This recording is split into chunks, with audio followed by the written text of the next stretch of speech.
ለማግባት የጸለያችሁ ሰዎች እግዚአብሔር በቦርሳ አርጎ ምስት ወደ ቤት ያመጣል ብለህ ታስባል? በትዳሬ አንተ እንድትከብር ስለሚፈልግ የማይሆን ትዳር አልፈልግም፣ ፌል የሚያደርግ ትዳር አልፈልግም፣ ከኔ ጋር ማች የምታደርግ ሴት ስጠኝ ብላችሁ ለሔዋን መጸለይ መልካም ነው።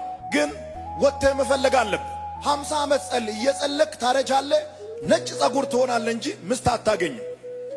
ስልክ ዘግተህ በር ዘግተህ ልብህን ዘግተህ ምስት ታገኛለህ? አይቻልም። ለትዳር ጸልዬ ከሆነ ጸሎትን ስትጨርስ ፏ ብለህ ከተማ ውጣ። እርምጃና ለትዳር ጸልይ፣ ለስራ ጸልይ፣ ጸልዬ አንድ ቀን ግን መውጣት አለብህ። ዝም ብሎ እግዚአብሔር በፖስታ አድርጎ አይልክልህም። ውጣ፣ ተግባባ፣ ደህና ነሽ